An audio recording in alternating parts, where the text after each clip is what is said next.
आंध्र प्रदेश के ईस्ट गोदावरी जिले में जहरीला दूध पीने की वजह से 11 लोगों की मौत हो गई। सोचिए, 11 लोगों की मौत हो गई। इस दूध की वजह से इन लोगों की किडनी को बहुत नुकसान पहुंचा, जिससे इनकी मौत हो गई। जब जांच की गई तो पता चला कि 16 फरवरी को एक डेयरी की दुकान से 110 घरों में मिलावटी दूध की सप्लाई की गई थी और आंध्र प्रदेश पुलिस ने मिलावटी दूध बेचने वाले इस दुकानदार को गिरफ्तार कर लिया है और इस दूध की सप्लाई करने वाले व्यक्ति की तलाश अभी जारी है। फोरेंसिक जांच में इस दूध में एथिलीन ग्लाइकॉल नाम का एक केमिकल पाया गया है। ये एक इंडस्ट्रियल केमिकल होता है। इसका इस्तेमाल मशीनों और गाड़ियों को ओवरहीट होने से बचाने के लिए किया जाता है। इसके अलावा पॉलिएस्टर और प्लास्टिक बनाने में भी इसका इस्तेमाल होता है।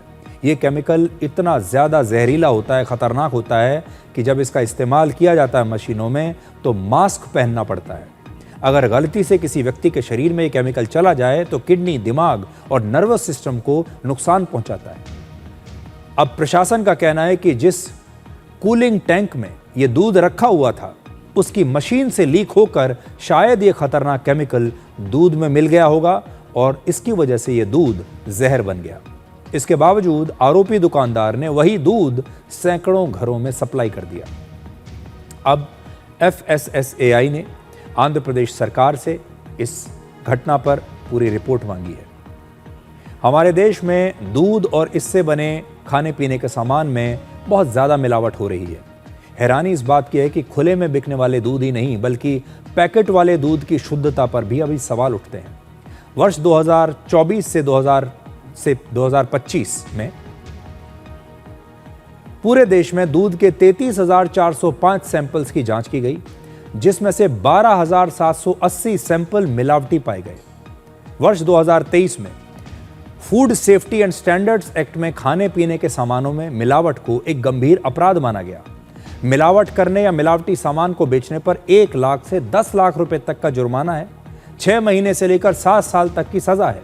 अगर मिलावटी खाना या पीने से किसी व्यक्ति की जान चली जाए तो दोषी को उम्र कैद की सजा भी हो सकती है। फिर भी हमारे देश में खाने पीने में मिलावट का ये कारोबार आज भी जारी है। इसकी 3 वजह हैं। पहला, मिलावट करने वालों को आज भी सख्त कार्रवाई का कोई डर नहीं। दूसरा, मिलावट के खिलाफ हमारे देश में कोई अभियान चलता ही नहीं। और तीसरा, लोग सस्ता या नया ऑफर देखकर क्वालिटी से बहुत आसानी से समझौता कर लेते हैं। जो भी चीज़ सस्ती मिलती है, चाहे वो मिलावटी ही क्यों ना हो, हमारे देश की जनता उसे खरीद भी लेती है। अक्सर लोग मिलावट को बहुत छोटी मोटी बात समझकर इग्नोर कर देते हैं। भारत में दूध, घी और दही को शुद्धता का प्रतीक माना जाता है। हमारे हर पूजा पाठ की शुरुआत दूध से होती है, दही से होती है, घी से होती है।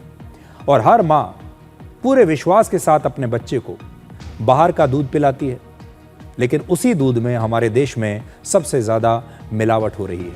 ये कितनी बड़ी विडंबना है कि हमारे ही देश में आज अगर आप बाहर जाएं तो दूध में भी आपको मिलावट मिलेगी, पनीर में भी आपको मिलावट मिलेगी।